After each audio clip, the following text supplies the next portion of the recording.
Hey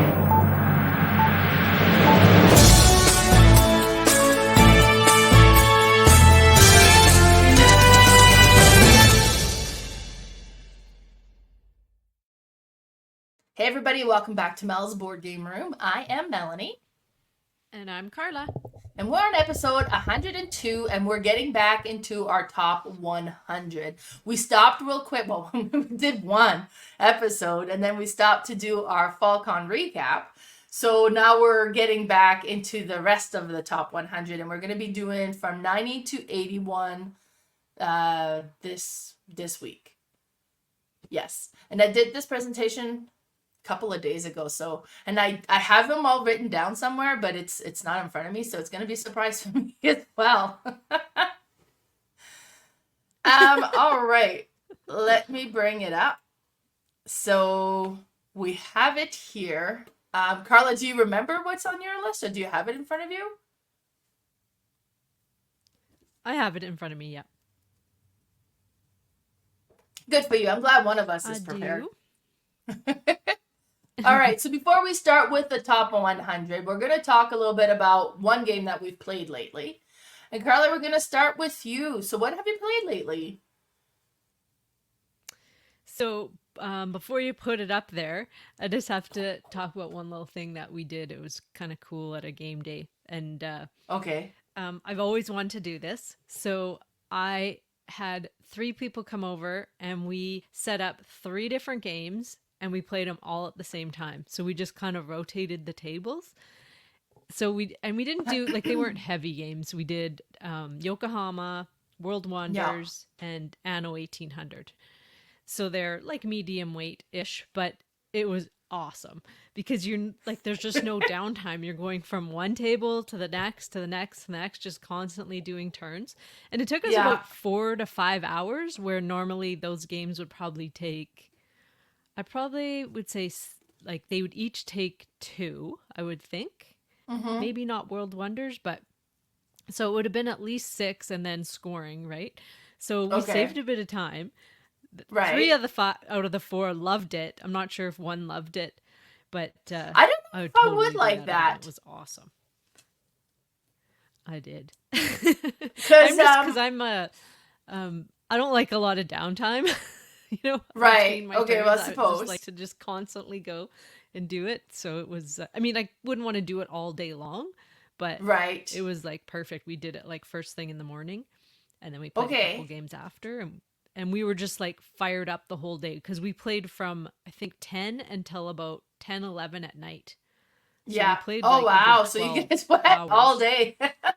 Yeah, and we were just fired up the whole time. Like, it wasn't like where you have that lull in a day where you're, you know, a little bit sleepy. But no, it was awesome. So I don't know. Like, to me, board game plays is like a social event, right? But if you have 3 games and you're like game hopping from one to the other, to the other, to the other, like you're not at the same table visiting. And you don't see the other people. Really? Okay, I would have to try it once standing, basically. Most of the time, standing. We're still chatting, though. But maybe not as much, obviously.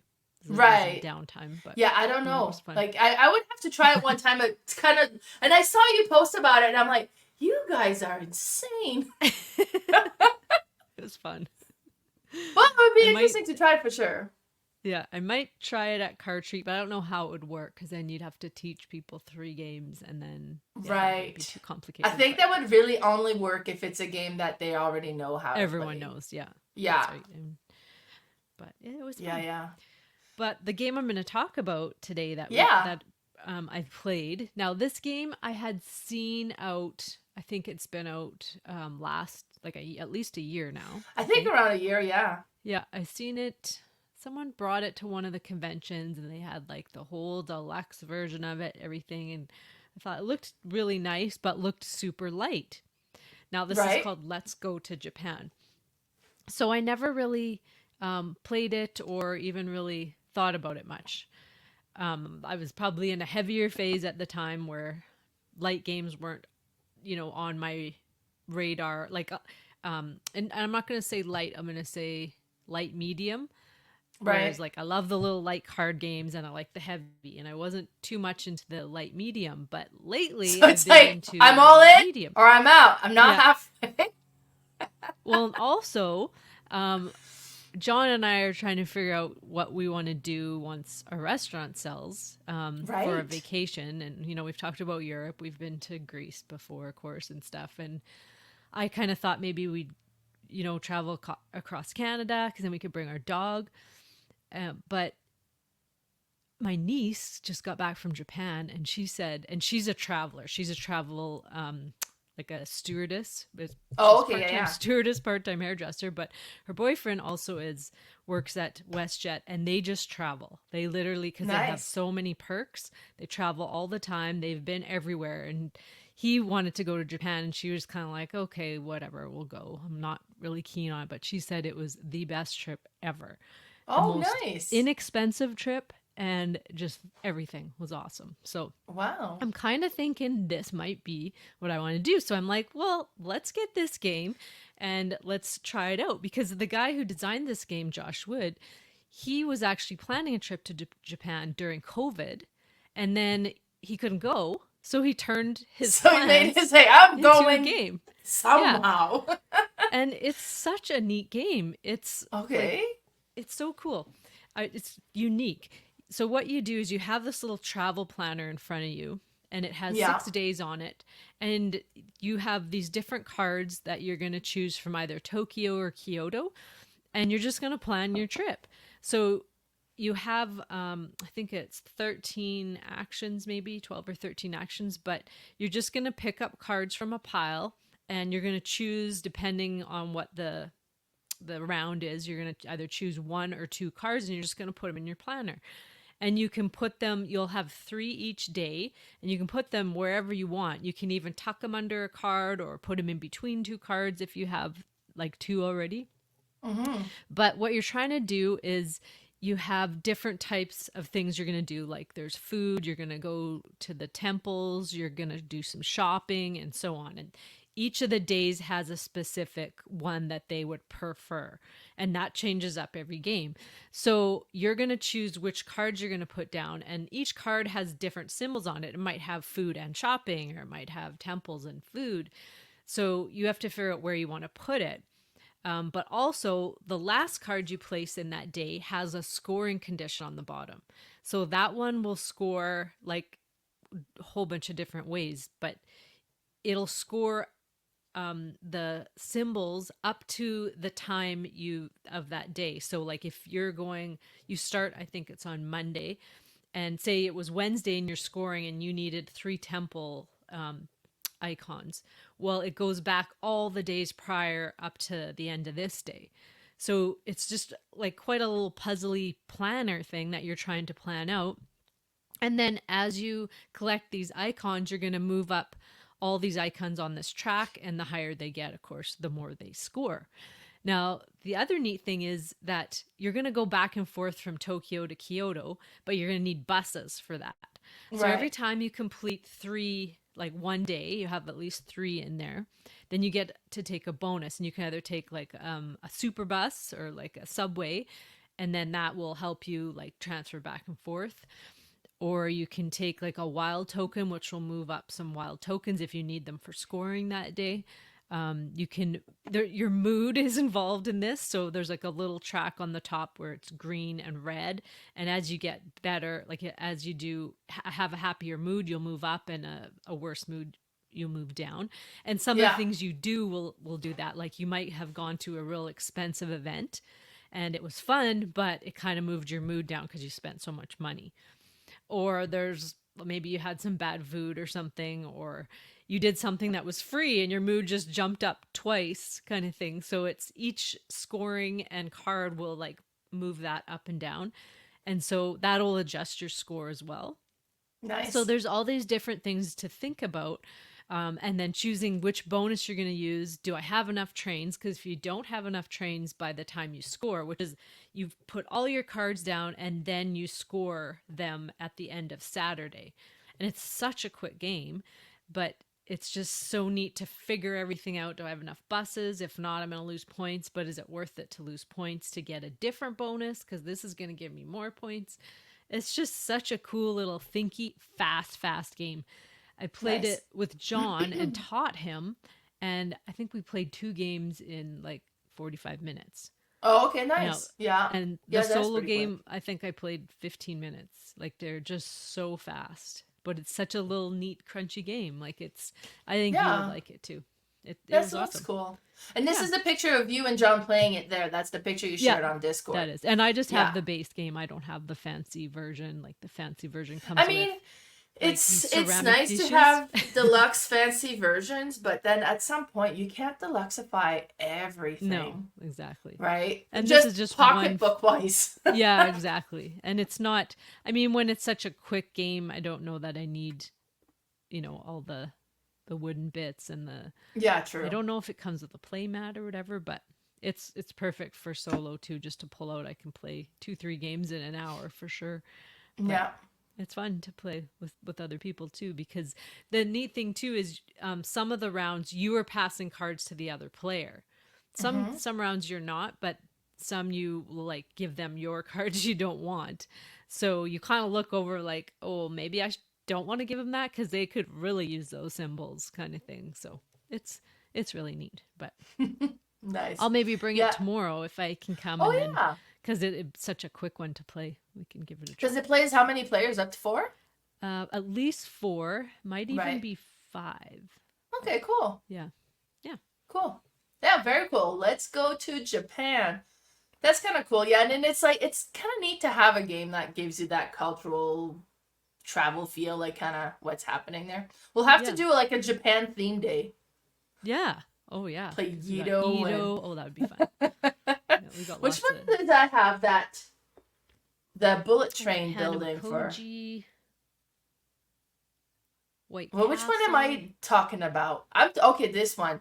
I wanted Ooh, to make sure because Shinkansen I played recently. It's about building the bullet train in Japan, so that could go in our Japan one. So I played Plunder lately, A Pirate's Life. Now, I hosted a siblings game day. And it was so funny. I was like, oh, it's going to be so much fun. My sister, my brother are going to come because that's who I learned and started playing games with. And it's going to be great. And I made like a shepherd's pie in the morning so we'd be ready to go for supper. We could just kind of warm it up and keep playing. And they, so they came to my sister's like 10 o'clock. And I was like, okay, that's going to mean 12. And then she texted me like at 9:30 saying, okay, well, Tommy was still sleeping. So he's not going to be picking me up by 10. I was like, that's okay. I'm imagining 12. So, right. and they came over and then it was like, I don't know, like, I'm not surprised that it was the way it was, but we're siblings. So there's a lot of bickering. My sister's like complaining about everything. My brother's videoing everything we're suggesting. And I was like, why do I think it's always going to be different than it is? Like, but we had a great time. It was fun. But Well, we're that's good. siblings. There's just lots of bickering. But we ended up playing this one, and they hadn't played it. But I know my siblings like Catan. And I was Oh, like, okay. I think you guys will really like this one. So we ended up playing it. Now, first thing about Plunder is the components are amazing. Like you Mm. have these big chunky little ships, and then you have your 3 pirates you'll add to them, and they're just little pegs that you push in, kind of like the game of life, right? You put the people in the car, so it's kind of like that. But then you can add sails, and sails makes you move further, and you can add cannons. But then just kind of like Catan, in order to buy cannons, you need to have 2 iron, 1 rum, and 1 gold. Or, like you collect all these resources, and then when you have the correct combination of resources, you can buy different things for your game. And you're moving the ship around, and you're trying to get to the X spots on the map because X marks the spot, and there's a treasure there. But sometimes it's not good, but most of the time it's good. And the first person to get 10 points is the winner. I mean, it's like it has a Catan feel, but it's definitely not a Catan game. It plays completely different. It's very thematic. And then if you read, like every time you reach the X, you can kind of read it. It's all like old pirate like lingo or whatever. And if you get into it and you read it out, like it's a lot of fun. And they absolutely loved it. And then when we left, they're like, okay, yeah, that was a good game. And then my sister's like, "Okay, I need you to send me a picture of this because I'm going to be looking for it." I was like, "I bought it on Amazon, so you can find it there." But I knew they would like it, and it was great that, despite the way that we are being siblings and not bickering or whatever, but it was a lot of fun. But yeah, I'm like attacking my sister because she's right there, so I'm trying to go for her island, and then she's like, "What are you doing? Tommy has way more points. You should go after Tommy." It's like, I agree. Always go after the leader. yeah, When exactly. people don't do that. You got 1 point difference. No, he's got. Oh. Oh yeah, he does have 1 point difference. I meant like if it's a giant lead, 1 point. Right, difference, exactly. not But much it was lead. a tight game. Like honestly, nobody went way ahead of the other. But yeah, it's funny. And then like you have that little square that's on the map, and that's the storm. And if you get stuck in the storm, it costs 2 resources to cross the storm and get out. And my sister was in the storm, so I'm not wasting my resources for that. So she's just like stuck in the storm for a few rounds. I was like, just spend the 2 resources. Like, no, I'm not. How else can you get out of it? Well, the storm will move. Oh. So Okay. every time you roll, because you roll the dice for your movements, but then you can kind of split the movement between your different ships. But if you have sails, it'll add to your movement as well. And you can go from island to island, and you can try to gain control of an island. And if you have control of an island, that gives you a point. Each ship that you own will give you a point, and so on. And so, but if you roll a 1, it moves the storm, and then you kind of flick those spinners, and it shows where the next storm is going to be. So she's like, "No, roll a 1, roll a 1." But no, it was cool. And then when you reach the X, then you would flip those spinners as well, and then the X moved depending on what you spun. So if it's like D7, then you would put in the D7 area. And then you kind of read what the event says, and sometimes it's good, and sometimes it's like good and bad. It's like, hey, you get 3 goals, but you lose all your other resources. Like, well, geez. But so it's just so neat, and the components are so amazing that it makes this game so pleasant to play. But with my siblings, it was a hit. They loved it. So that was nice. But yeah, so that was Plunder, A Pirate's Life. Nice. All right, so we're going to get going back in our top 100, and we're doing from 90 to 81. So in number 90 position, Carla. So this is a newer game to me. This is called Fyfe, and this one is like a puzzly. How would I describe it? It's a tile laying game, but it's one of those games where you want to have perfection, but it's impossible. So what you're trying to do is you always have 2 tiles to choose from, and you have this grid in front of you. Everybody has this grid. And you are trying to place these tiles so that you can score them in rows and columns. And ideally, you'd like to score them all perfectly. And you can choose what scoring tiles are going to go in there. So sounds like it should all work, but it never does, because you have all these different tiles that have different colors on them and different symbols and different numbers. And so you are trying to place them like in, an order that you're going to grab your scoring tile, and you all have the same type of scoring tiles, but then there is also a selection of different ones that you can grab in the middle as a bonus kind of thing. And so like I may have started putting in a row, like 3 yellow tiles. And so I'm like, okay, I'm going to put all the same color scoring in that one. And then on the column going, up and down, I might have used all different colors, and I'm going to put that one there. And then another one I might have, like, you kind of have to have a full house. So like 3 of one kind and 2 of another kind of thing. Mm-hmm. And so you're trying to like make that all work. And I mean, it starts out awesome because you can usually start out great because you can kind of work the tiles to make them work for the first couple scoring tiles, and not until you complete them. But then all of a sudden you draw tiles and you're like, these do not work. Now what am I going to do? Where am I going to put these? Now you have these little also little cardboard tiles that the ones that you're putting on your little grid are wooden and they're beautiful. But you also have Okay, these yeah. cardboard tiles that if you draw wild, you can use one of them, and they can like change up some of the rules. So they can help you, move a tile to a different spot or use a joker tile that can be anything, and it can be anything all ways. So up, down. You also do one diagonal. If you can see there's like one Yeah. little diagonal thing. So it can help you, but you can never get anything perfect. So it's like, it's wonderful, but frustrating in the same way. And it's the theme of it. I mean, it's definitely an abstract strategy, but the theme is you're on an island and you're trying to place like all these different seashells and animals. And there's like, not cavemen, but like island people. I don't know how to Right. describe that, but it's like it's beautiful, but there really isn't much theme. It's abstract, but it's so thinky and puzzly. There's like a little solo fan made variant that is really cool on there as well on BG, Board Game Geek. That's But cool. it's such a fun and frustrating game at the same time. But that's my number It 90, Fyfe. the way that you describe it, it kind of reminds me of a bit more evolved, I guess, farmers market. Yes, it is. It's like Yeah. definitely exactly that. It's like, Yeah, yeah. that one, there's sometimes a few tiles that won't work, but this one, there's a lot that won't work. So you're just trying to make the best of, possible. But yeah, for someone who likes to like have everything fit in the right place, and it is very It's frustrating. kind of Might which not be one do you give frustrating. up on? That Yeah, seems like interesting, yeah. exactly. Which battle am I trying to And complete five. here? Yeah. Very nice. So that was number 95 for Carla. My number 90 is Call to Adventure. So I talked about this one in our Melcon recap video because that's where I played it the first time.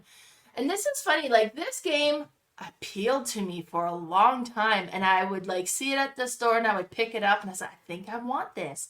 That looks so cool. And then I would look at the back and I would read up on it and it says like RPG, and then I was like, oh no, and then I would put it back. And then I just went back and forth a lot on this one. And I was like, I think this is one that we would enjoy, but how much RPG is there really? Because I don't know that I could get anybody in my family to play that, right? If it was a role playing game. So then I went to Card Treat, and every time we do Card Treat on Malcon, there's like a little flea market area, and it was there, and I was like, okay, maybe. And then I opened it, and then I saw the tiles, because you roll them. But they're two-sided, so you flick them or whatever, like you kind of toss them and however they Yeah. land. But they're like these little rune, almost domino material. Like they are cool. They And when are I awesome. saw that, I was like, oh my god, okay, I'm getting it. So I bought it, and then I didn't play it for a while. So then I brought it to Melcon, because when I went to Melcon, I don't bring all my collection. It's insane. I couldn't. But I picked a couple of games that I wanted to play that I had not played. I was like, okay, maybe I'll get some of these off my shelf of shame. So I brought this one, and Michael, our friend Michael, was there, and he was like, he was just sitting. I was like, so should we play something? He's like, yeah. And I was like, how have you played this one? He's like, oh yeah, I've played that one. So we played it, and it was so interesting. It was so neat. Now it's a very strong story element to this, because you start with like your starting character, and you go through like chapter 1, then chapter 2, and chapter 3, and then once you've collected 3 cards in your first, I'm calling them chapter because it's really kind of a story. So once you collect the first 3 cards in the first level, you go to the level 2. Now that could be at different times than the other players as well, because once you kind of say, okay, well, I'm going to go and try to complete this card. And there's the top action or the bottom action, because you're either going to tuck this card to the top of your card or to the bottom as you building this story up, basically. But then you're going to consider the runes you've collected so far, because stuff isn't like, okay, well, I'm going to do this one. This one is doing like this, I don't know, red rune or whatever it's called, or the symbol and stuff. So I'm going to do this one because I have some of those.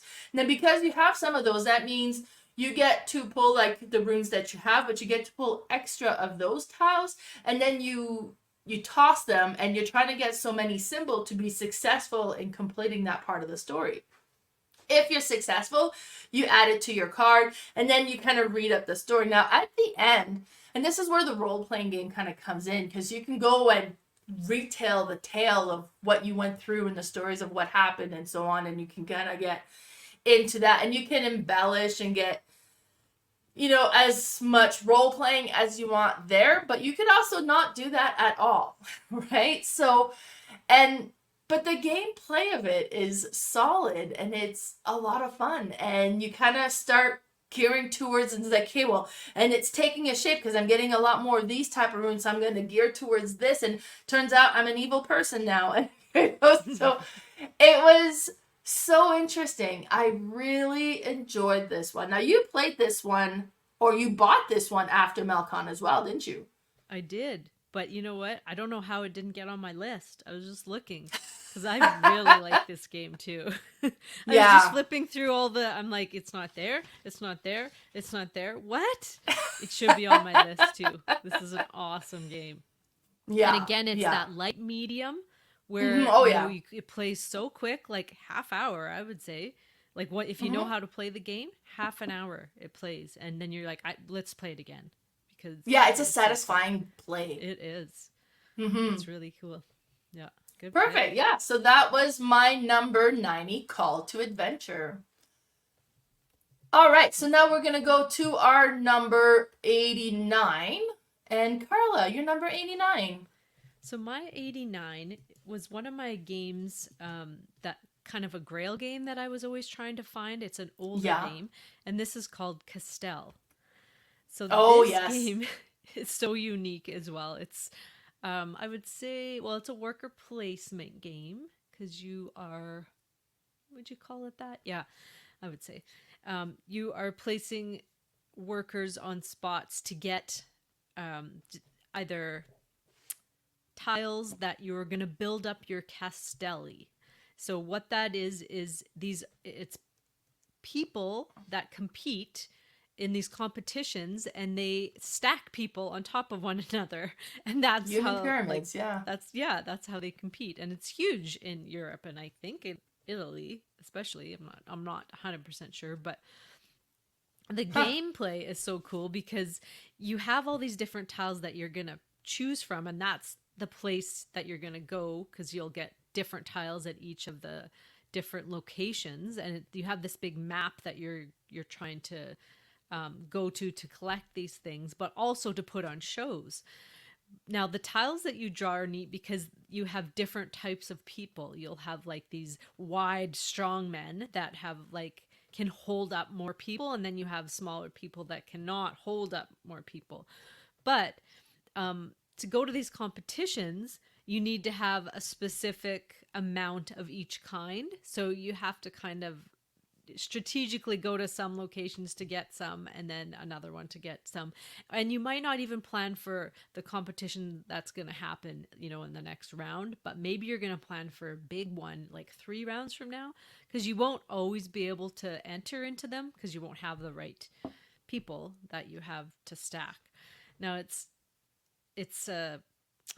like it's such a hard game to explain too, because there's different ways to score. It's not just about the, you know, having the right people. It's, you can score for different things like, you know, I have this many people together of the same kind.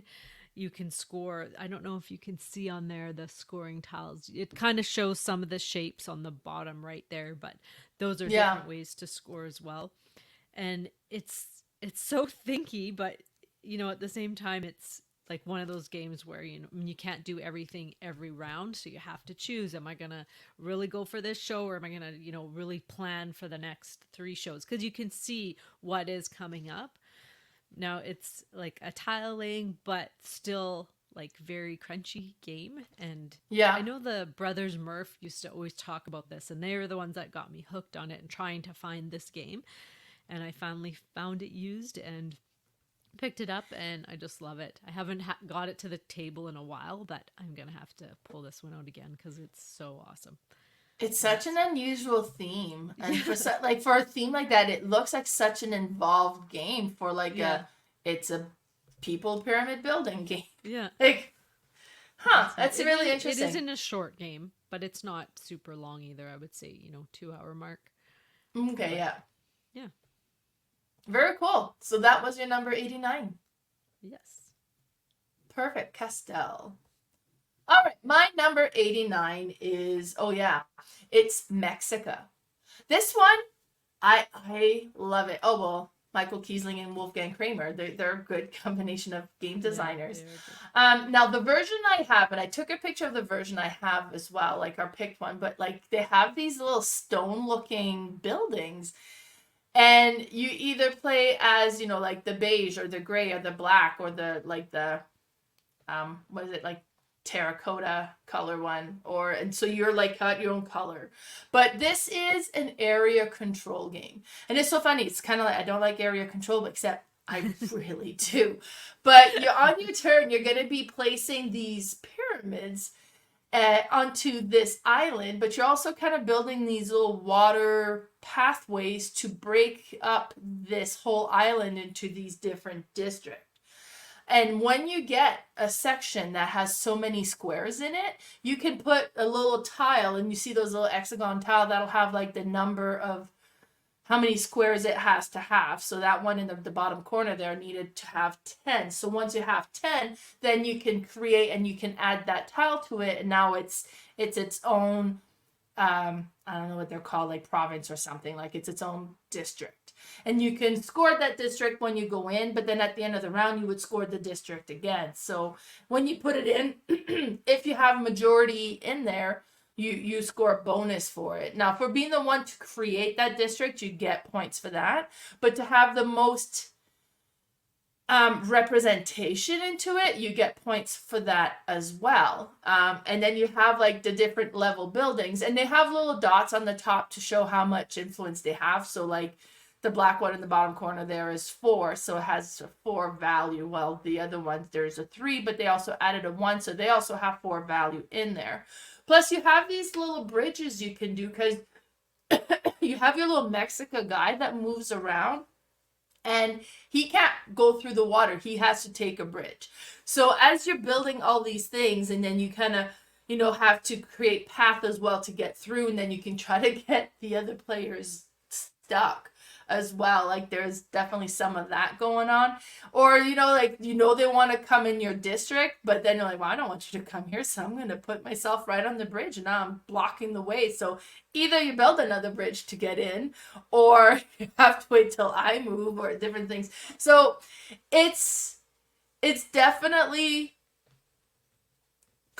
conflict. Like there's definitely some conflict in this game. You're kind of, and then could have built this great district and they have majority, and then all of a sudden they come in and they build a huge tower there. So then it's like, you just took my majority away. That's like, and I can't get back there to put add my own. So it is neat. I really enjoy this one, and every time we play it, I love it, and it's so good. Now there's other games in this series, because it was like a 3-game series. There's Cacao, and I haven't played Cacao yet. And the other one, I think, is like a coffee theme one, isn't it? But I don't own that other one, and I'm not sure. But Mexica is a great one. Have you played this one, Carla? No, I haven't played that. You need to. Yeah. Yeah. Yeah, I really like that duo, Kiesling and Kramer. Mm-hmm. They're awesome. Yeah. All right, so that was my number 89, Mexica. Now we're going to number 88. And Carla, what's your number 88? All right, my number 88 is Cross Clues. Now, this is the first party game on my list, but this one is awesome. It has a Codenames feel to it, but it's cooperative, so you're always playing all on the same team. And what you're trying to do is there's a grid set up in front of you, but it's not, you haven't placed the cards yet. You have an A, B, C, D, E on the left going down in a column, and then on top you have 1 to 5. If you have less than 5 players, I think it's only A to D and 1 to 4. Mm-hmm. But you're going to have a bunch of cards, and you're going to start with, I think, 3 each, and they're just going to be words. And what you're going to do is you're going to try to get everyone else to guess what word you have by saying one word. But how you do that is, now beside each letter and number, there is also a word. So Mm-hmm. there might be, like, at the top, the number one might say pink, and then say C might say animal, right? And so Yeah. now, so that would be in the 1D. And if you had the 1D card in your hand, you're trying to get them to place it in the right spot. So you might say pony or something, right? And they're Yeah. looking and they're like, pink animal, or maybe, or you might say unicorn or something. And so if they say the right one, you get to place that card down in the right spot, and then you draw another card. And you're just trying to get all the cards in the exact right spot. But it's tricky because sometimes you'll describe something, but it also could fit in another spot. And you're kind of hoping that somebody has that other card, so they won't, think it's that. Like, if one card can fit in two spots and someone has the card, then I mean, they're obviously not going to guess it, but Mm-hmm. it's so fun. We played it at Melcon, We actually. played it at Malcon. Yeah, it was And great. it is awesome. Like, I didn't think, strictly a cooperative one would be as fun because, it's not the competition, but it's so good. Like, I even play this with Cherry sometimes, just the two of us, and we were like, okay, let's try to get it perfect. We can't, usually there's a few cards you mess up. Let's try it again. Yeah. And it's just so awesome. Plays good at 2. We played it at 4. I think it goes up to maybe 4 or 6, which I'm sure it would be just as good. But Yeah. it's so cool. I just love it. And that's, yeah, my number 88, Cross Clues. Yeah, it was a fun one. I was surprised at how entertaining it was. And then it was Yeah. funny. Like, we got laughing. It's kind of like, oh my God, Yeah, that like, was far fetched. do you remember what you had? You had. Because I know there was like feet and legs that took over, and I was trying to go for mushroom and unicorn. And I Right. And think I then, yeah. did. And what was it? They were, I think I guessed what you had thought it should You be. did. You were But like, they no, tried and it's to, like, like, no, steer but me it should be away. there. Yeah. Yeah. What did I put? Like, I can't remember what my clue was, but it was something like, Because it was like a magical trip or something. or something like, or tripping. That's what it was. I put tripping. Oh, and there was mushroom and And I said foot. mushroom and unicorn. If you took mushroom and you're seeing Yeah. unicorn, you're tripping. Yeah. And then they're like, oh, feet and legs, you're tripping. And I was like, oh, I'm like, no, no. I think she really meant this. And I did. Yeah. I was like, okay. But yeah, it was so interesting. It is such neat like, now don't look at my example picture here too much. I picked this picture because it is such a perfect picture that pictures Yeah. how the game is set up. But if you look closely, it's not English. So, Oh, really? but so this I is can't like, see I the don't know. words. It's too Yeah. small, so I'm like, I got a huge screen in front of me, so I can't see them. I was like, oh yeah, that's not in English. It's like, whoops. But I was like, it's just such a great picture of the game when you Yeah. see it set up. So wonderful. So that was number 88, Cross Clues. Great pick. My number 88 is a very tiny little party-like card game as well, and that is Trio, also known as Nana. The first time I played it was Nana, and it came from Japan. It was like a Japan game, and they reprinted it under Trio for North America. And honestly, I like the look of Trio better. It has bright colors.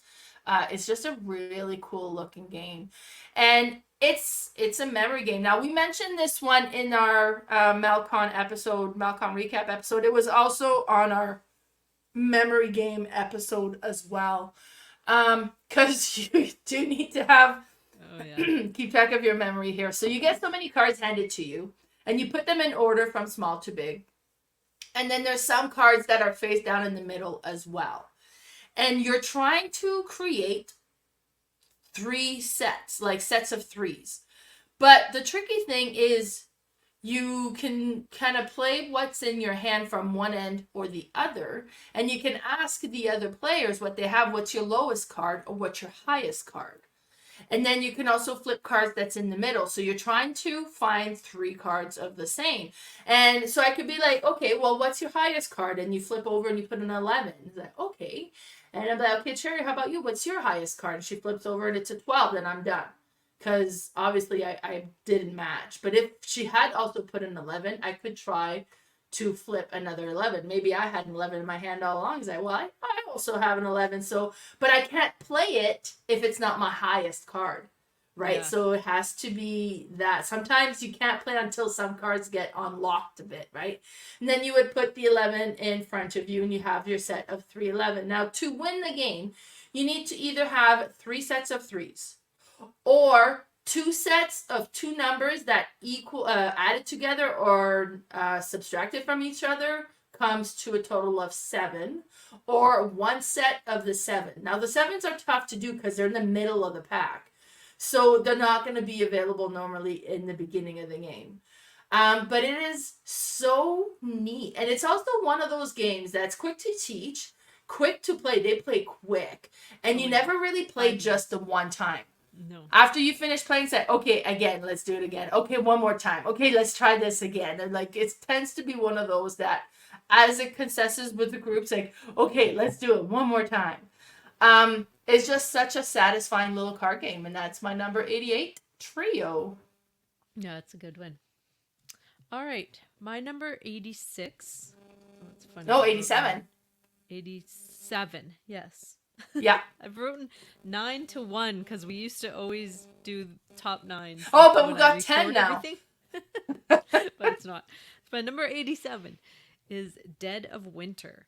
Now, this is a real oldie, but still an evergreen for me. I'll always love this game. And spooky season is coming up, so right, it's gonna be perfect time to play this.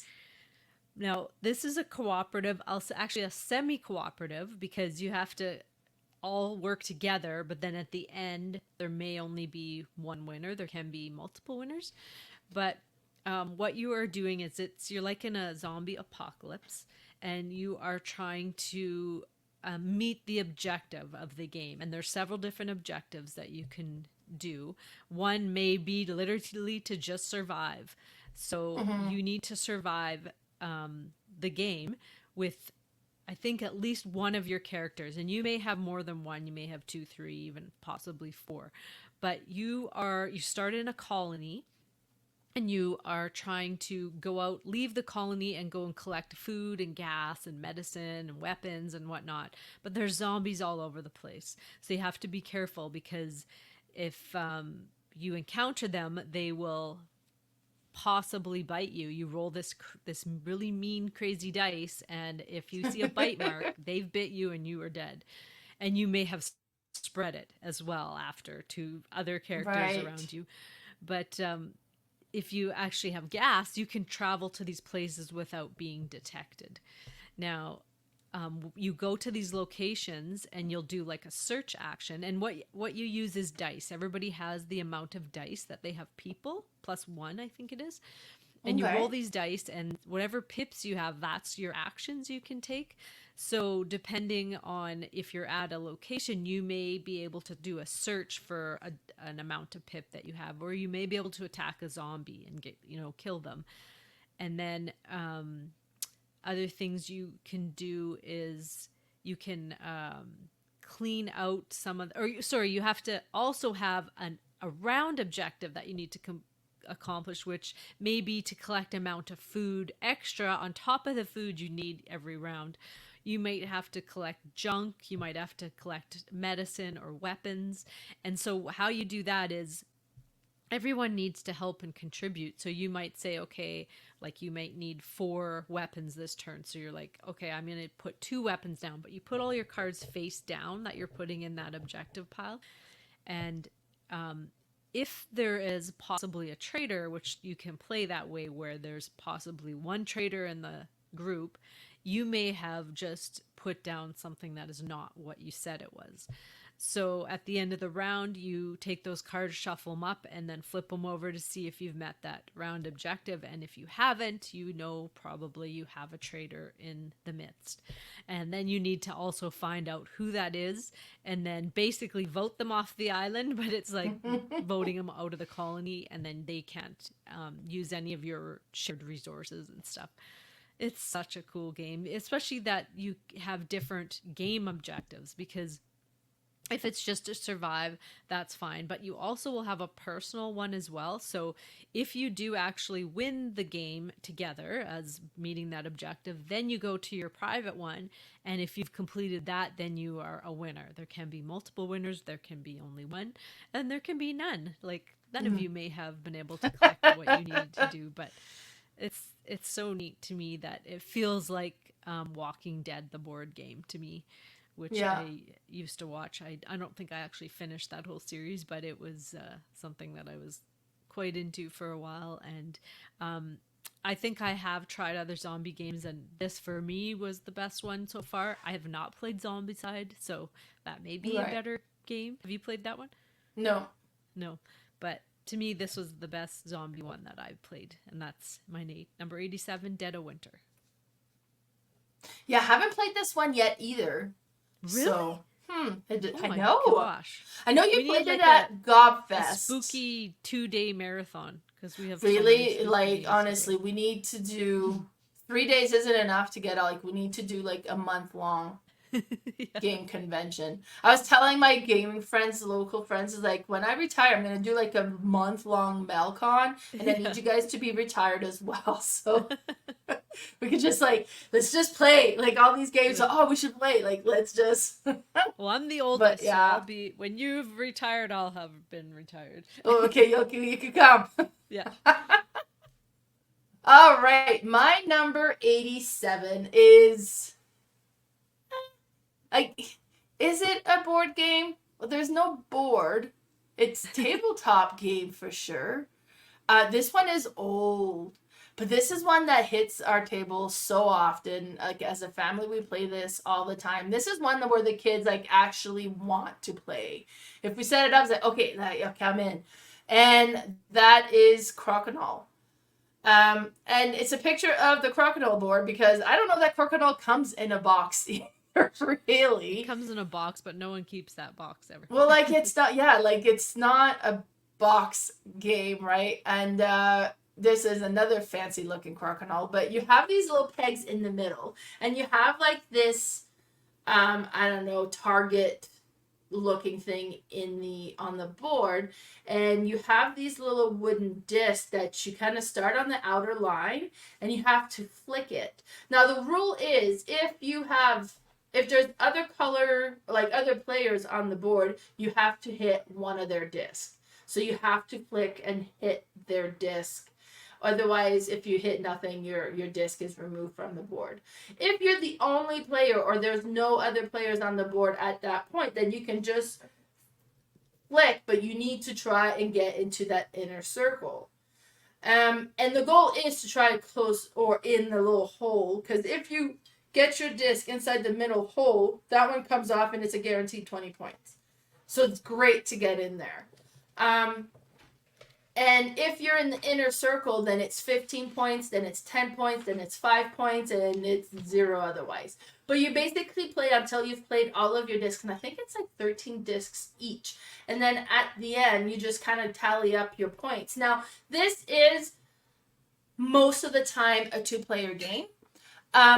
We play this 4 players lots as well, and I have like just different colored discs, and you can play 4 players. And it's funny because me and Lee play this. I never win. He is unbeatable. It's unreal. But we play 3-4 players, he can't win. I don't know why. He's just like, I don't know, it's like a mental block or something, but all of a sudden it's just like, it's horrible. But we'll often play this with like Patrick and Lily, and just kind of, it's so satisfying. It is so good. It's huge. It takes a lot of space, and it's the kind of thing that if you can mount it on the wall as like a showpiece, do that, because I don't know where else you're going to store it. Yeah. But it's so satisfying. This is an older game. It was designed in Canada. Like, it originates from Canada, like in the 1800s, I think. Yep. Maybe 1700s, but like it's an older game that's just still so much fun today.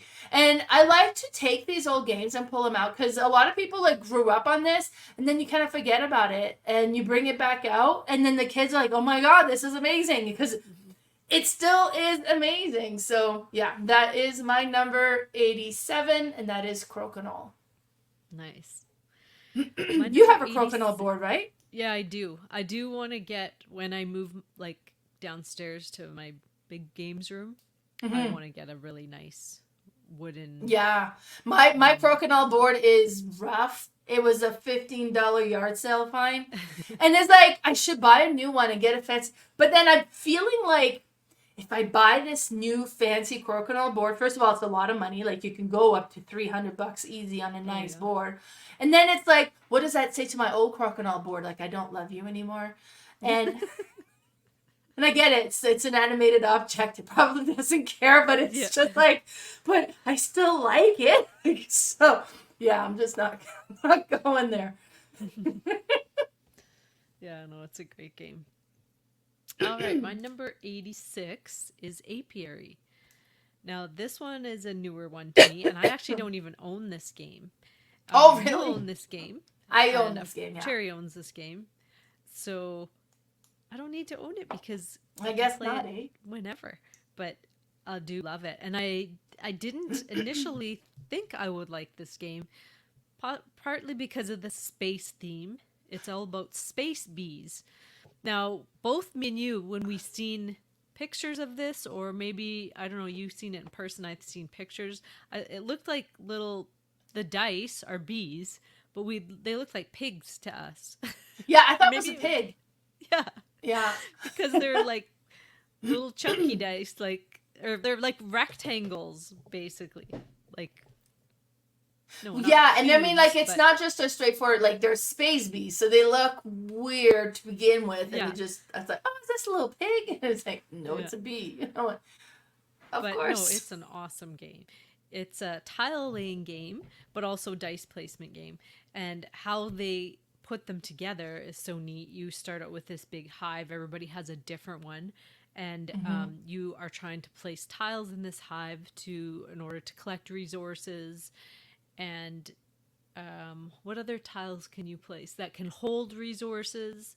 Yeah. There's ones that can trigger different things when you reset your whole board, kind of thing. But when you're placing the dice out, it's quite neat because there's different areas on the board that you can go to, and depending where you place it, if there's other dice there, you'll get the power of the dice combined in the spot. Hmm. But some of the places you go, you will bump other bees off, and you could even bump yourself off.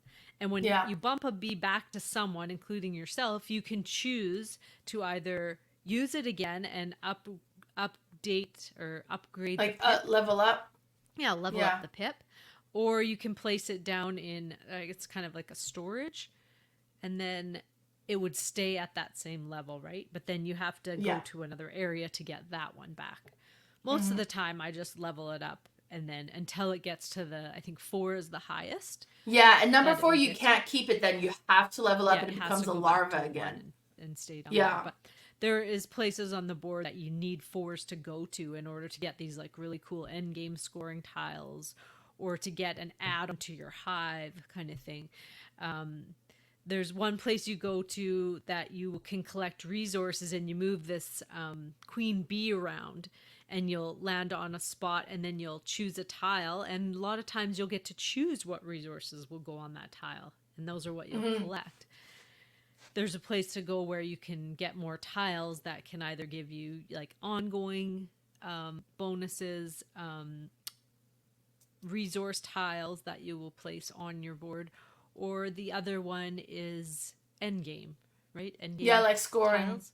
Yeah. And then each of your hives have a different kind of scoring condition too. Like you might need to like put certain tiles together, or like in a pattern or something like that.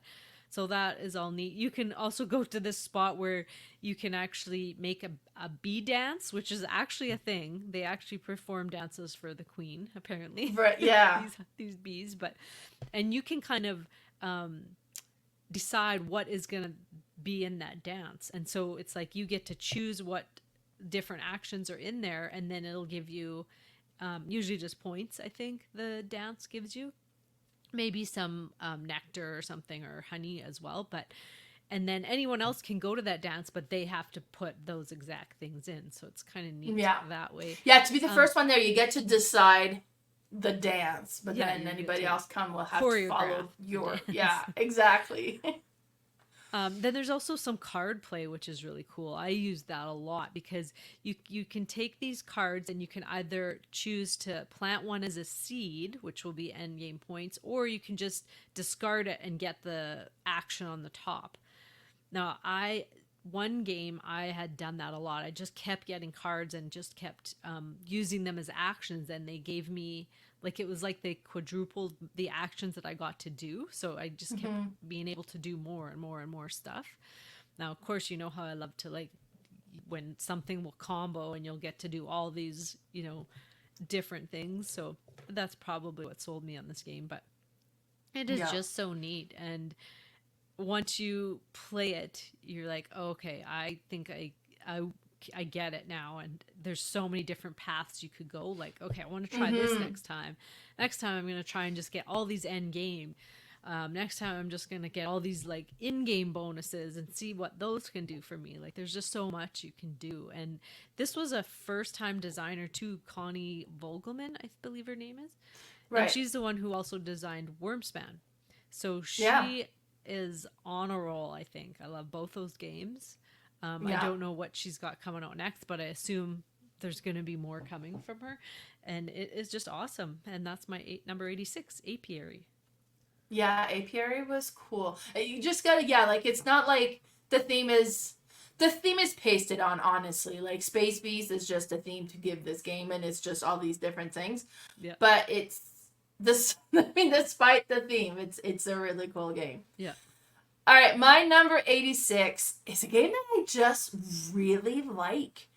I love this one. We talked about this one. I think was our um when one of our publishers our episode, and then I'm gonna bring it up so I can see Phil Walker Harding. Yeah, so we did our top 9 Phil Walker Harding, and I think this must have been my number one because I love it. I think this game is so clever.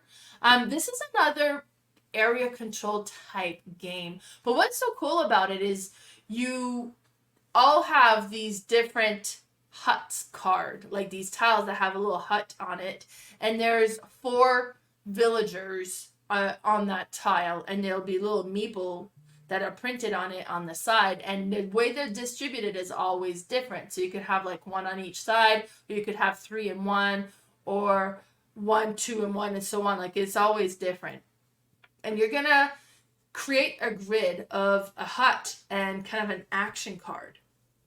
So if I have like a cacao plantation tile and I add one of my hut tile and my village tile, and it has 3 meeples facing that tile, then I can do that action 3 times. And then I would collect 3 cacao. Now, if there was like a double cacao, then I would get to do 2 for each villagers that are facing that way. So it's kind of interesting the way you place your tiles, but you're also taking in consideration where other people are. Say, okay, well, I want to, oh, but you got 2 facing this way. So if I place this here, you also gonna get cacaos, and I don't want you to get cacaos right now, like I, like because I But I want need those them. points. Yeah, and then you can collect the cacao seeds or whatever. Then you can go to the market and sell them. And I'm like dropping and making a mess over here. But it is so satisfying, and just the placement of the tile, and to consider where are other people and where you want to go, and you can actually also stack tiles eventually. And I almost always forget about doing that, so I almost never do it. And you have this little player board that's like this little circle, and it's like your little island, and you can go along the river too. And then the further you go, the more points it's going to be worth at the end of the game. And then you have these temple ones, and the more resource or more villagers you have facing that temple, that'll give you end score points as well. Like there's a lot going on with this game. It's not a complex game, but it's so satisfying to play, and I really really enjoy every time I play it. It's just such a neat game. And that is my number 86, Cacao. You've played this one, right? Oh, yeah, I like this game. Phil Yeah. Walker Harding is such a clever designer. I really like him. Awesome. All right. My number 85 is Scythe. Now this one we just played at your house the last time, Yeah, and that was the first time you played it, right? Or that's did you were right. you in that? Yeah, that was the first time you Yeah, got to that play it. was. Yeah. Yeah. Um, I just love this game, and I don't know why I don't own it. I think it's because my game group, they not really into it, so it's not a game I would probably play solo. So you have it, so we can play it, from time to time. But I had played it way back at the Because I didn't cafe own one this night one until yesterday. till yesterday.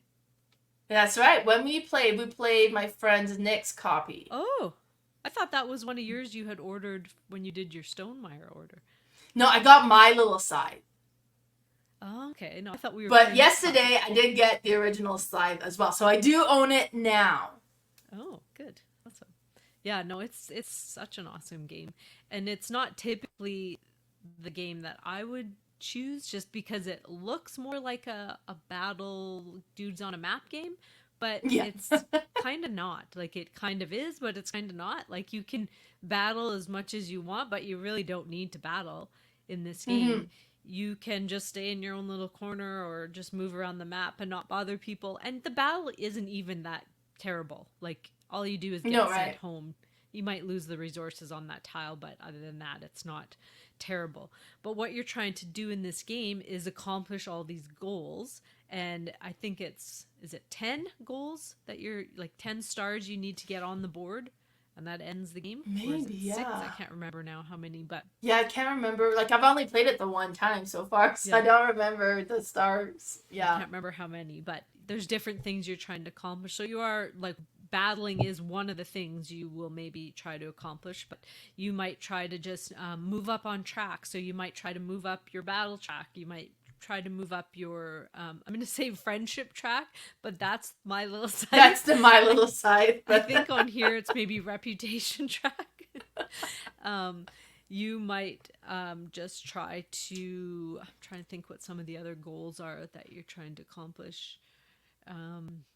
It's just I'm blanking, but there's different things that you're trying to like place your stars out, and once you do, you win the game. But how the actual gameplay is, you have these workers, or not workers, you have this game mat, and you will play. You do have workers, but you have one main guy, and then you start with a few. Are they called workers, or are they called? They're not called assistants. Now I can't think of what they're called, but they I can don't be know, moved because you have, around like, as well. the Helpers. mechs or Well, whatever. we have mechs as well, but those aren't on the board And yet. then you have the little. But just the I don't know little what tiny they'd be guys. So called. they are out there and they are like helping you farm and build and whatnot. But you move your main guy around the board and you can bring them with you in case you do battle because then they help towards your battle. But if you are just moving around, you are trying to build some buildings and then upgrade these buildings. You are trying to add more people on the board.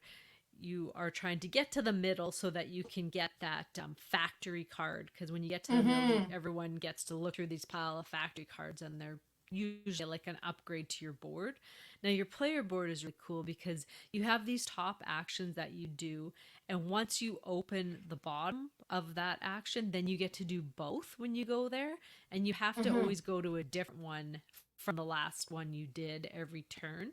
So you can't just do the same thing over and over. You can do that and go to a different one and come back to again the next time. But it's so neat because when you do these upgrades, depending what you do, when other people do them, and if you've done it already, you get something. You'll get either a coin or a resource or a point or something. But there's so many different ways here that you can go about things too. You could try to get all your mechs out because when you get your mechs out, then you have like cool actions, extra actions that can add on to your movement or to your Mm-hmm. building or, getting more money or whatnot. It's just, there's just so much going on, but it still doesn't feel, once you learn it, it doesn't feel like it's super heavy to me. It's a race game. You are just racing to get to To get place those out those stars stars, and out, you're yeah. basically just trying to figure out the fastest way you can do that. Um, Mm-hmm.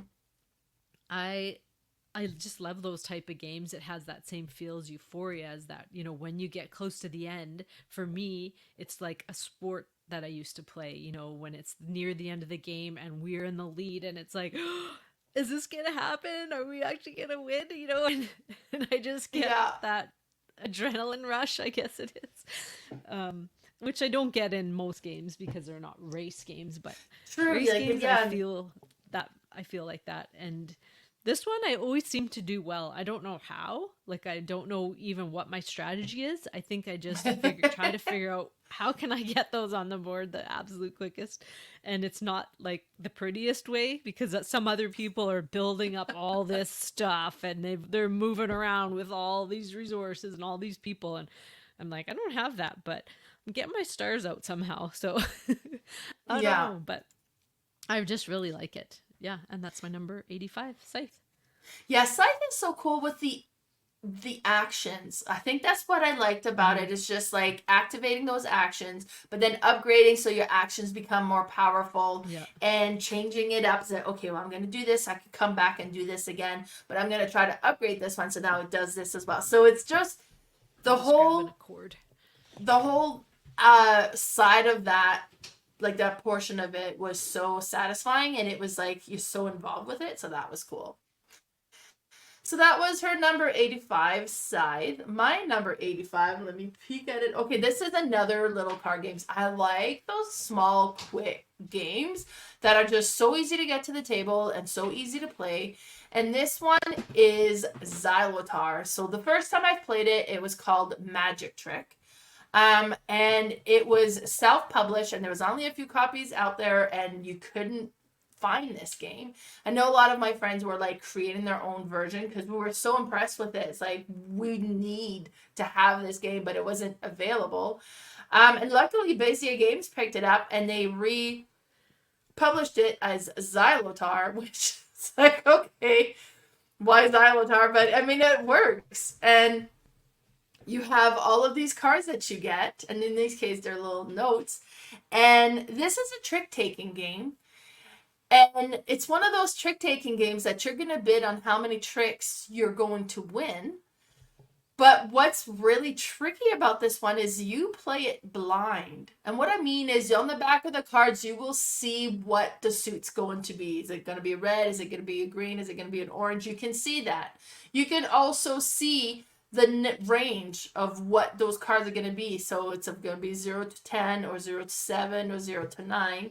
And when they're handed to you, they're going to be placed in order from lowest to highest. So you have a sense, well, this is going to be a low number, so it could be a 0, could be a 3, you know, be in that range. And this is at my highest, so it could be a 10, you just don't really know. And red trumps. So if you play a red because you don't have the other ones, you're guaranteed to win that trick. But you, as I mentioned, you're also going to bid on how many tricks you're going to win, and you're bidding blind as well. So then I'm going to pick this middle card. I'm going to bid this. Oh my God, that was a 5. And I've only got one trick so far, so I need to win a bunch of tricks, and my cards don't seem to be that great. It is just so interesting. I thought it was so cool. My one complaint with it is this takes a lot of space. And they made the cards nice and skinny, but you have so many cards that it's like a big, long lineup. Now, when we played Magic Trick version, there were full-size cards, so bigger cards, but we just stacked them. So you could kind of see just the corner icon that showed what the symbol was going to be, and then it was kind of easier to fit it on the table. I suppose we could stack these as well. But otherwise, it's just such an interesting kind of different way of playing a trick-taking game that I really, really enjoy this. And that is my number 85, Xylotar. That one is so good. I just Mm-hmm. about pulled that out the other night. I had a couple friends over who are not big gamers, but I thought I might even be able to introduce this to them because it's, even though it's like a trick taking, well, they could get trick taking, but it has a twist to it. I think it has like Mm-hmm. a twist that is still easily understood. You know, it's not like Yeah. a super complicated one, but Yeah. we didn't end up playing it. We only played a couple other games, but I did think about this one would would be one that it could be a first time trick taking game that you could teach to someone, I think. Just Mm-hmm. because of Yeah, it how, could. they might not get the strategy of it right away, but they would like learning it. I don't find was too hard, but I really like it. No, it's a fairly straightforward. If you understand trick taking game, this is a straightforward trick taking game. It's just Yeah. interesting how you don't Yeah, see the actual number. exactly. Mm-hmm. All right. My number 84 is Terraforming Mars Aries Expedition. Now, this one is the card version of Terraforming Mars. Now, Terraforming Mars is in itself a card game as well, but there is a lot of placement, tile placement, and area control in the big game. Whereas this one, it's strictly cards and not really area control. There's just a tiny board. There's a little bit that you're placing these ocean tiles, but it's really just to get stuff. Now, what I Mm-hmm. really like about this is the type of play like Puerto Rico, San Juan, where you choose a card and everybody else gets to do it as well.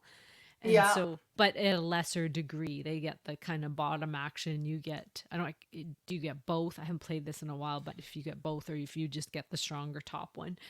But it's like all different things. Like you're either going to do production or building, like construction, sorry.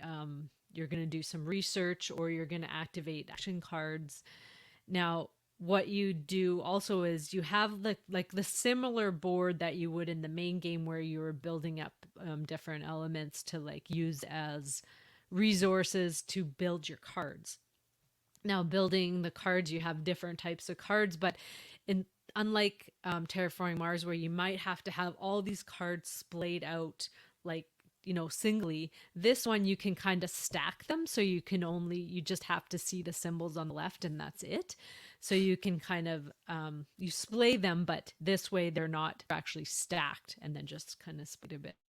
So it Mm-hmm. doesn't take up as much space and it plays a lot quicker as well. It plays in at least half the time of Terraforming Mars.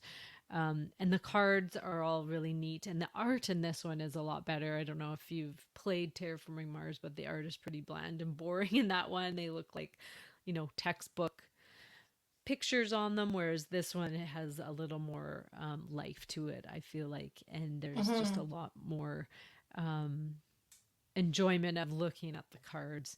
Now you have the dice game version, which I haven't played yet, but I'm sure that's just as interesting and cool. Yeah. But and probably plays about the same amount of time. But for me, my choice so far, I haven't played the dice game, is the card game version, and that's my number 84, Terraforming Mars Aries Expedition. Yeah, I have all three versions of the Terraforming Mars. Yep. And I'm assuming with this one it speeds it up because when you do the action selection, everybody gets to do the action you've selected as well. So you get to be able to accomplish more things on your turn. Yeah. I don't know that at two players I noticed tons of time. Like it didn't speed it that much. Well, and then there Really? was a learning game too. Like it took Oh, us okay. a long time to learn. Oh, yeah. Plus, I was It takes it when to learn this one, yeah. yeah. Now, one thing I want to point out for learning it, this is one of the game that they have the walkthrough tutorial on Diced, which is Ah, like a board game tutorial yeah. app, and you can go and as you're playing the game, like it is funny. It says, "Okay, you see this rule book? Put it aside. You won't need that."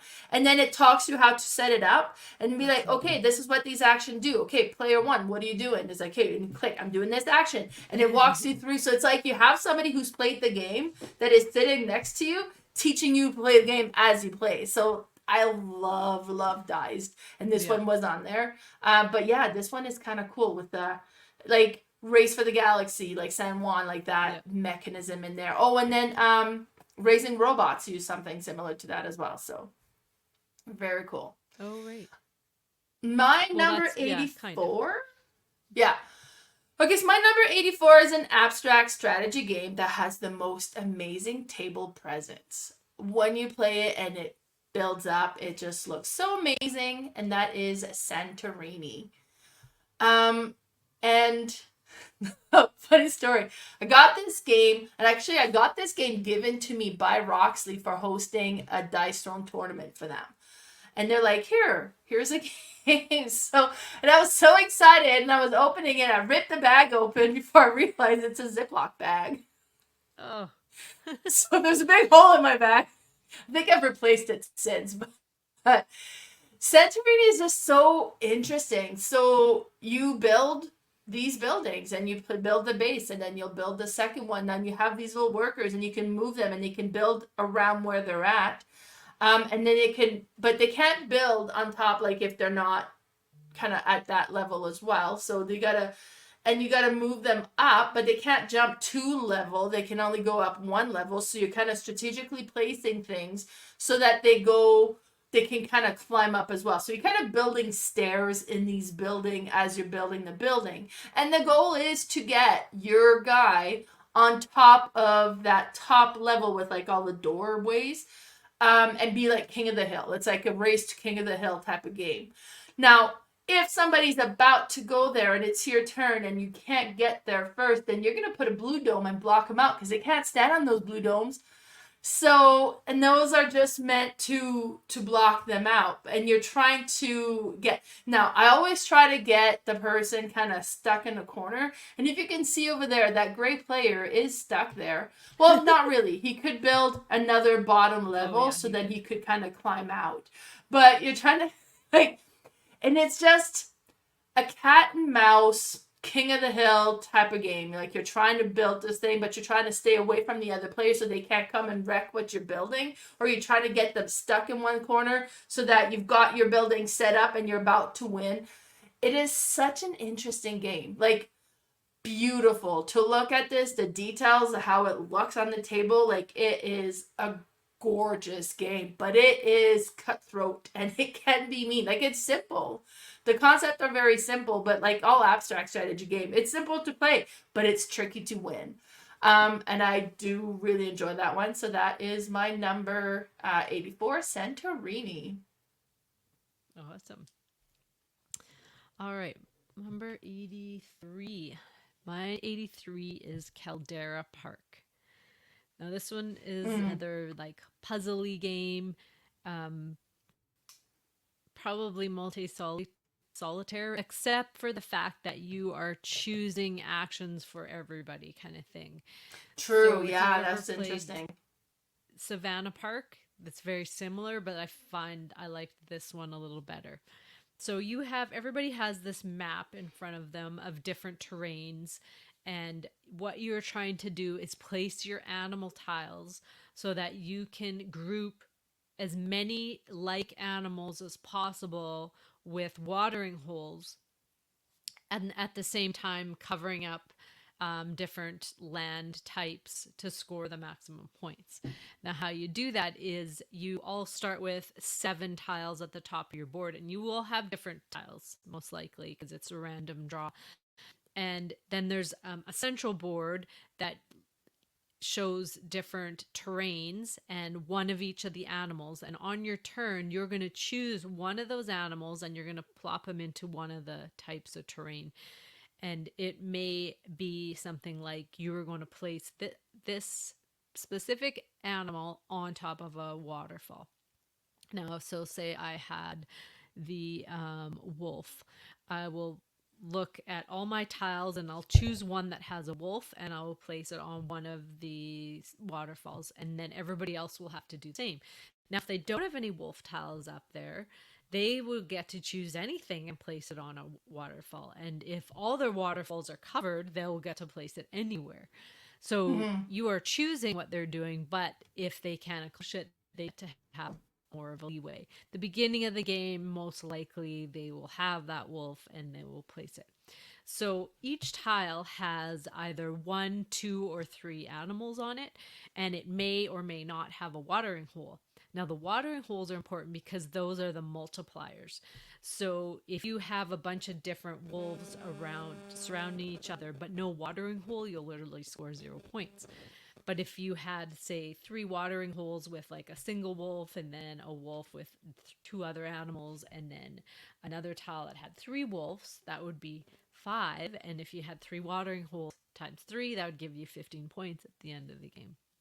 Now, it sounds simple, except some of the tiles, like I said, have different animals, and you might need that wolf in the top left, but I need that bear down on the bottom right. So now where's this tile going?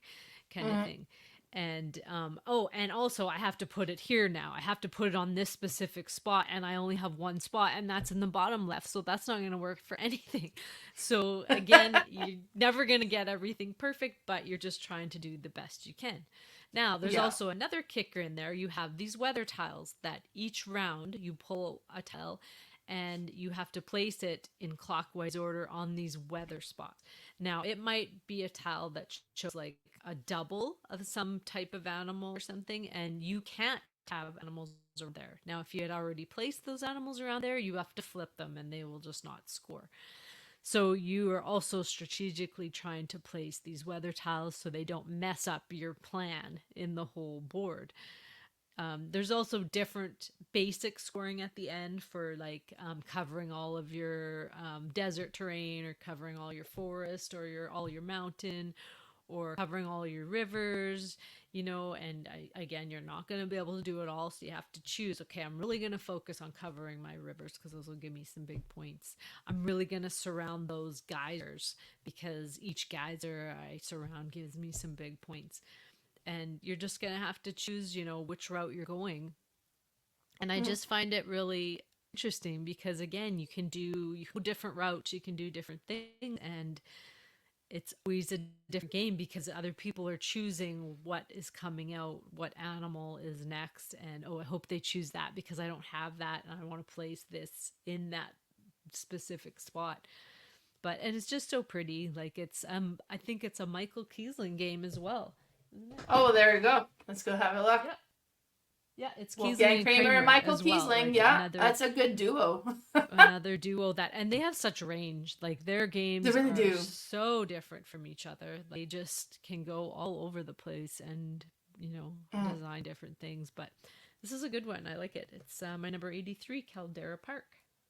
Yeah, it has a strong Cascadia feel to it, but with more structure. I found like when I played it, I was like, okay, like you have your animal that goes on the terrain, and depending on how they group, how they score it. So that's Cascadia. But it was like so more and more intense. Like it was just more involved, and it was like, oh, okay, this is really cool. I quite enjoy that one. This is another one that we played at Malcon, so we talked about that in our Malcon recap episode. Yes. My number 83 is another area control game, but you wouldn't know it to look at it. This is such a pretty game, and it looks so neat and friendly and beautiful, but it is cutthroat. And then actually we played this at Malcon, me and you, before we got to Malcon, just in the morning there while everybody's getting up, and that was Lotus. Oh, yeah. So Lotus is beautiful. Like each card that you have is a petal of a flower. And they have like this little kind of guide, and then you will play cards on top of cards, and it kind of creates this, I don't know, like this pinwheel. And then once it's all built, you've built this flower.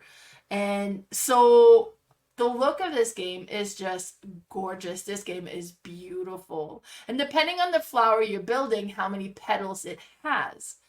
And the petals that you'll play, they'll have like your little icon on it, and that's how much influence you have on it. But you also have these little bug meeples that you can place as well, and that would increase your influence on a particular flower. So if I'm putting like a petal and it had a 2 symbol, well, now I have 2 influence there. And then I move one of my little, let's say I'm the ladybug, and I move the ladybug on there, and now I have 3 influence on this flower. But then another player starts adding more petals to it too, so they're building up their influence on it also. But once the flower is complete, whoever completes the flower will take all the cards, and they'll take all the petals, and then each petal cards at the end of the game is going to be worth a point.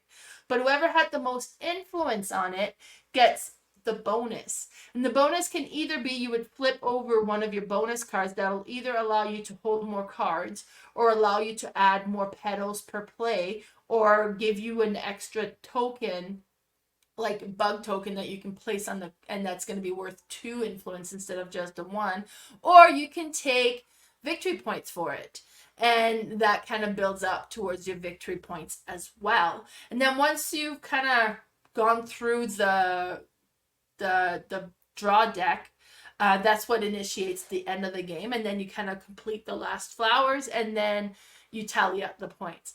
And like it's a strategic area control game. Like it's a, and I remember the first time I played with my sister, she's kind of like, "What? I don't want to play this. This is so girly." And we got playing it, and she's like, "Oh, this is me." And I was like, it. The look of it doesn't match the gameplay of it. I would say, No, like it's you a would look. lot You think more. it looks like a little cutesy, like Yeah, fun game kind of thing. Yeah. yeah, and but I mean, like, and it definitely has that look. It's a beautiful game, but there's a good game there, right? So, I really enjoy that one, and I really enjoyed we played. Was that their first time playing it? Yeah, that was my first time. Yeah. So yeah, number 83, Lotus. And they just remade this game too, so it's more Oh, available nice. now. Yeah. All right. My number 82 is Atiwa. Now, this one is an Uwe Rosenberg game, but a Mm-hmm. different type of game than he usually does. I mean, other than that, there's still kind of like farming in it, but still a completely different theme. It is Yeah. all about bats, and he's done a whole bunch of research on this. And I think it was in Botswana that he did the research about how different they used to think bats were, evil, or and some people still think that they're evil if they have bats near, like, on their land or whatever. They try to kill them, and because they bring evil. In reality, they actually bring lots they bring them prosperous um, fruit. And how they do that is they eat the fruit, and then when they poop it out, it actually, like, literally will plant they'll plant fruit trees all over the place. And so they will bring more fruit trees to all the areas. And so some of these families know this, and so then they, like, honor the bats basically. And what the gameplay is, it's all about, you are building up like a little village kind of thing with different spots in, like, to put trees that will house bats, to grow fruit in some of these trees, to have animals so that you can feed your families. It's typical Uwe Rosenberg. You have to feed everybody. And so how you do that, though, is so unique. You have these player boards with all the resources on them already that you need in the game, other than the gold that you will gain each one. But you have all the resources. And so when you do gain a resource, you take it off the left side of your board and you will put it in your little village. If you have room for it, you have to have spots for everything, and sometimes you don't, so you won't be able to get that resource. But you do, it is worker placement, so you're placing out workers to take these things. But it's neat how the resources are already on your mat, and when you take them, put them on your mat, and then at the end of the round you do like a production kind of income phase, and you go through all the stuff on your board, and it'll show, okay, I have this, like, I've used this many resources, so that gives me these things. And then you go to the next round, or the next layer, and it'll show, like, I have this, so I'm gonna get all these things. And then so it takes more and more things off your board, which will give you more each time you go through the layers.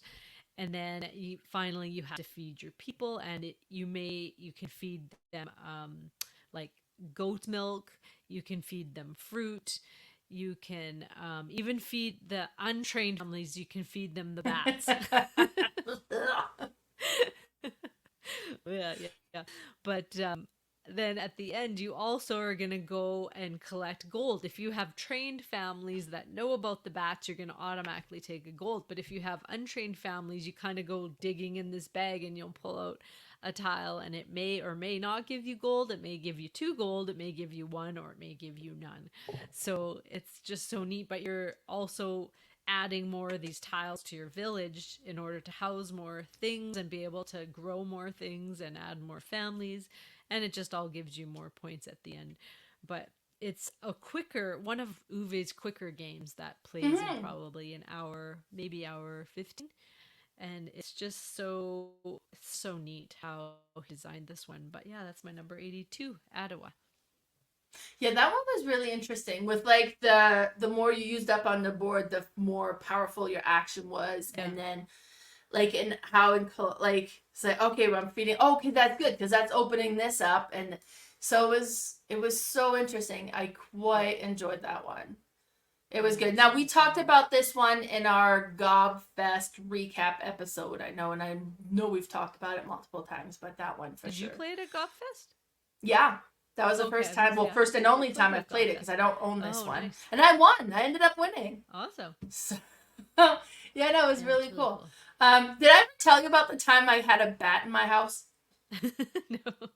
I wanted like this was a couple years ago. Me and Lee were dating, and he was over, and he would like we had gone to my kids' Christmas concert, and we were back at home. We're talking, and I saw a bat fly across the room. Like I don't know how it got in. It was like November or something. Like it was, and my instinct was like right away I'm flat on the ground, like I just dropped flat on the ground.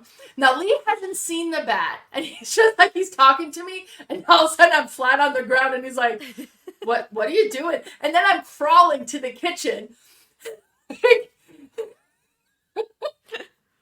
Oh Are yeah, you scared of bats?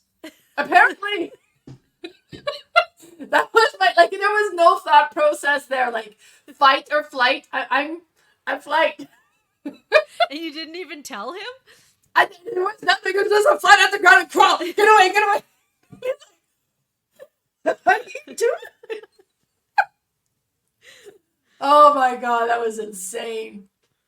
But Have you yeah, ever my actually number. seen pictures of bats? Like they're really cute. I mean, like this was the second time I had a bat in the house. The first time I was a little kid, it didn't go any smoother. Like I got out of the bathroom in the middle of the night and there was a bat, and then I started screaming. And it wasn't until my dad came and ran and jumped up the stairs. Like I think he did the whole staircase in 2 steps. And then he's like, "Stop yelling!" And that's when I realized it was me screaming. Like, so, yeah, no, my bat experiences aren't the best.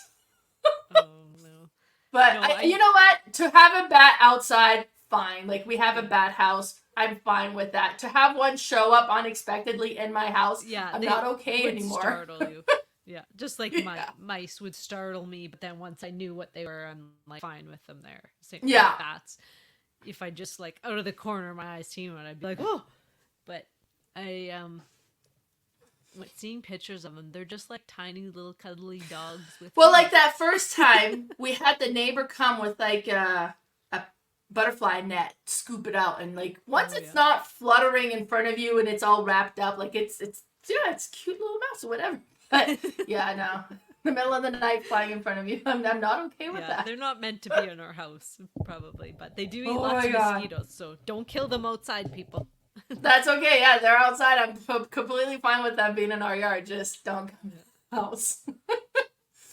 All right, my number 2 is another old small card game. I like my small card games. I also like my established games that have been around for a long time, and I'm fairly new to the hobby. Like I got into the modern board game in 2017, so that's fairly recent. So all the new games are exciting, but discovering all the old games is just equally exciting for me. And this was one that I came across when I first got into the hobby. Loved it. We talked about it in our memory episode, and that is Mamma Mia. Oh yeah. This is so satisfying. It's such a silly little game, but it's so neat. And the way that it works is you have all these ingredient cards in front of you that could be, and we have their pepperoni, mushrooms, pineapple, peppers, and olives. And you're going to take turn, and you can add ingredients in the oven. And you have just like the pile that you add to it, and that's the oven. And you can add as much card as you want as long as it's the same ingredients. I'm like, okay, well, here's 3 mushrooms. And I would say it's 3 mushrooms.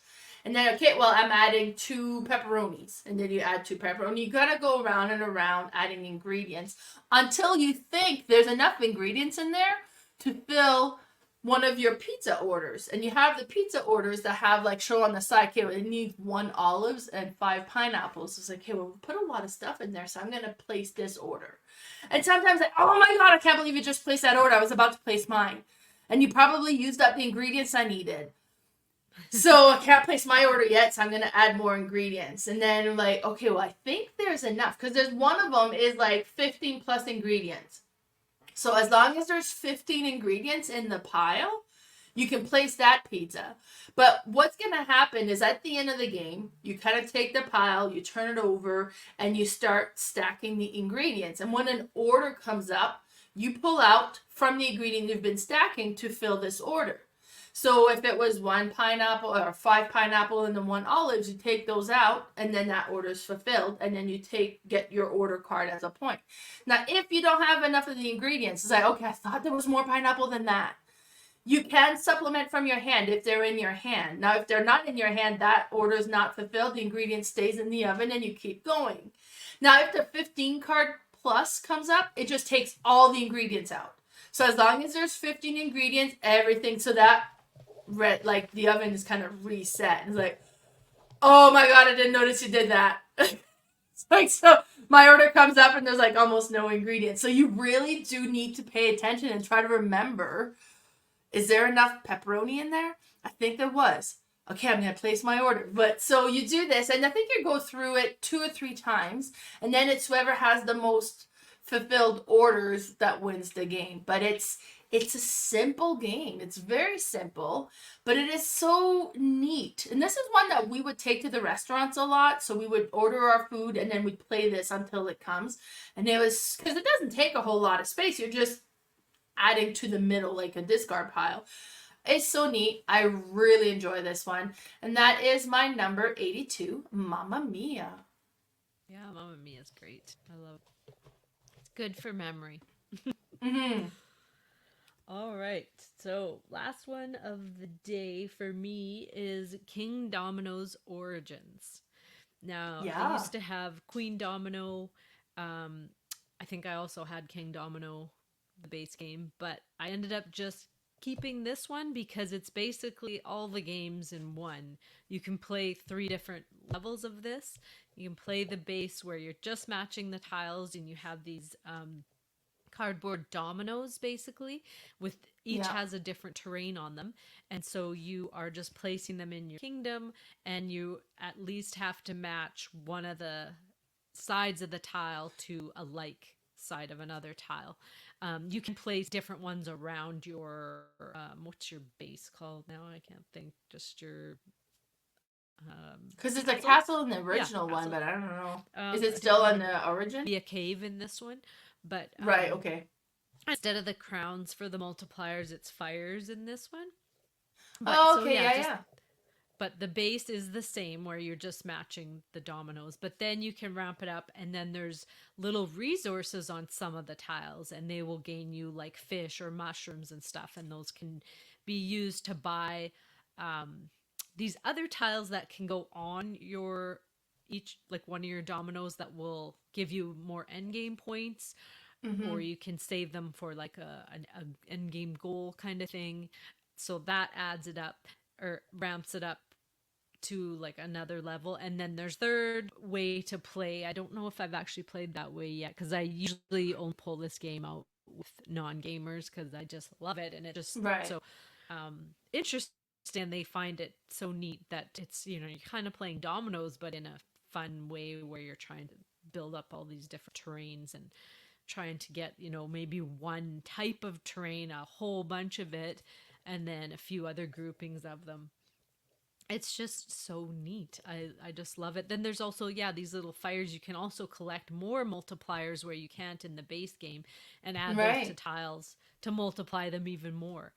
And it's just, I don't know why it's so fun. I play the base game on Boardgame Arena all the time, and now they have another one called Moon River where it splits the dominoes. You can make them yourself, so you can choose 2 different halves of them, which, I mean, it's just a little tiny different version of the same basic Kingdomino, but it's Yeah. so awesome. I love it. And I just find this is the best version for me because it kind of has all of them in one. There was a little bit of difference in Queen Domino because you had some little things you would add to each of the tile, but I think I like this one more. And yeah, that's my number 81, Kingdomino Origins. Nice. So my number 81. Now, my number 81 is not a game that everybody will love. It's not a game that's just like, oh, this is great. Everybody loves this one. Everybody does not love this one. It depends if they enjoyed those puzzly, mind-boggling games. Like this works your brain. It's also a thrift store find for me, and it's an older game. And I found it at a thrift store, and I was like, okay, let's give this one a try. And I played it, and I absolutely loved it. And Lee will never play this one. A lot of people I've played it with, I was like, I hate this. So, and that is Ricochet Robots. Now, this is a thinky one. So you have these boards. There's 4 pieces there. So each corner is a different board. They're double-sided. You put them together and you put the little gray piece in the middle and it holds it all together. So every time you play, the board's going to be a little different. Then you randomly paste the robots of different colors somewhere on the board. And then this is a version I have here as well. And then there's these tokens. And you would draw a token and you'll put it on that little platform in the middle. And that is where you need to send the robot. So in this case, we need to send the blue robot to that icon. Now, the thing with the robots is they only move in straight lines and they don't stop until they hit something. And then you can send them off again, but they only move in a straight line.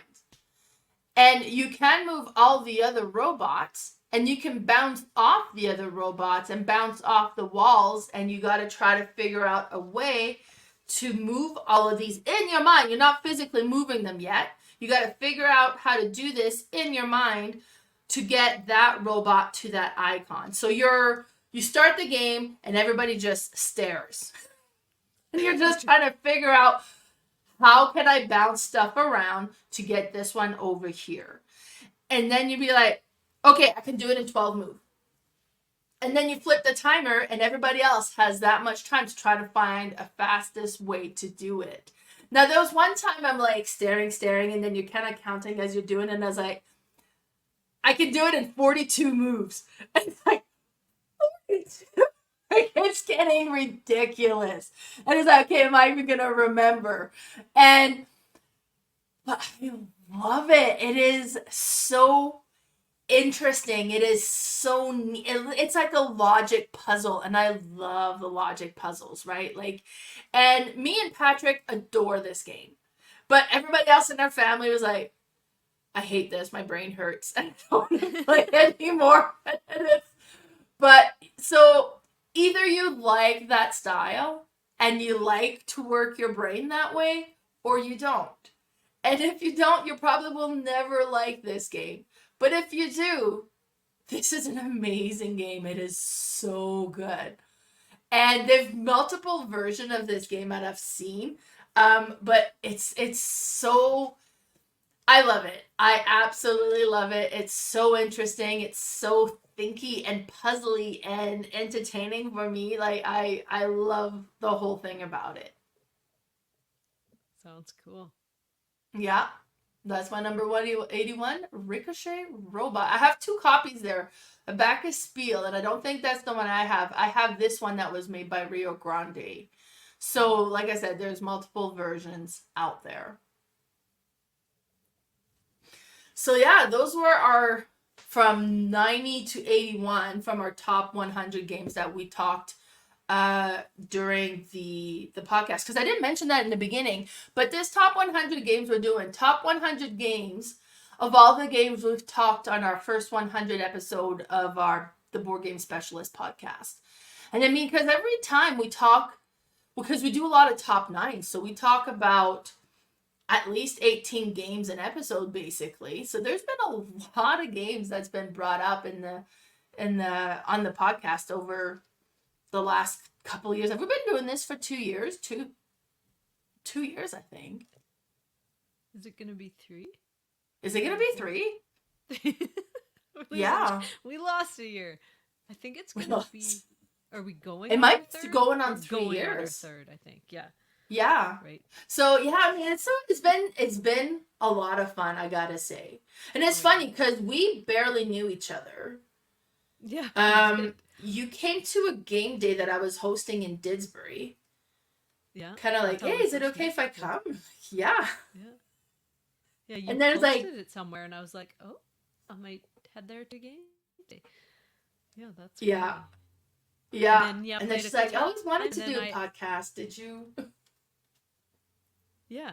Well, no, we played a few times, and I had thought about doing one, and I'm like, I bet Mel would like to do this because I don't know if you were doing your YouTube yet. Were you? Hey, I don't know if I was. If I was, it was just barely. Or just barely, maybe, yeah. But Just no, barely turned out starting great. into it. It's like when I We jump both in, I love jump talking in about everything games. in. Yeah. Start a YouTube, start our podcast, like start Instagram, everything at once. That was crazy. But yeah, no, this is almost 3 years in, like over 100 episodes now. It's been fun. Yeah. No, I Yeah. can talk about games all day long. Yes, well, If exactly, someone's right? gonna listen, I'll talk. And that's the thing. We got to do the podcast at home. Nobody's listening. Yeah. What was it our Patrick outlet, was people. saying? Because Patrick has he's online a lot. So he has a lot of like online friends. And then he's like, oh my God. I was like, what? He's like, one of my online friends. He's like, yeah. I was like, he's into board games. I was like, oh, that's so exciting. He's like, so he's taking pictures of my games. He's like, I'm showing what you got. Because he's like, I have a really large collection. We have like 100 games at home. And he's like, dude, you don't even come close. He's like, Awesome. yeah, It's it's spreading. funny. It's great. spreading. Our evil plan is coming together. Mm-hmm. But yeah. Yes. So before we end this episode, Carla, where can we find you? I'm on board game specialist. I was gonna say I'm on Instagram, board game specialist, all one word, and on Facebook I have a page called Red Deer Board Game Fanatics. What about you? So we do have a Discord channel. Be sure to check us there. Sometimes, I guess I always put them on the YouTube links, and for some reason, apparently, it comes as an icon and it doesn't actually go anywhere. So if you don't get access to it, message me. I'll send it to you directly. Oh, yeah. But we do have the Discord. Be sure to follow us there. I'm also on We post Instagram as almost Mouse. everything play on there. So Yeah, we post a lot. So see what we're playing all the time. Exactly. And I've been good lately at playing all Yeah. sorts. Like, because I have my Playing office off your computer shell shading. here. Right? And I have like Yeah. my personal computer to record stuff here. And then I have a table here. And then I make a point of having a game set up to learn and play all the time. That's so good. yeah, I've been doing good. But yeah, so you can find me on Instagram at Mel's_boardgame_room. I also have a YouTube channel called Mel's Board Game Room, and my Facebook page is Mel's Board Game Room. So next episode, of course, we're gonna keep going with the top 100. We're gonna do from 80 to 71. So be sure to tune in for that. Yeah, for sure. Thanks for listening. Bye from. Bye.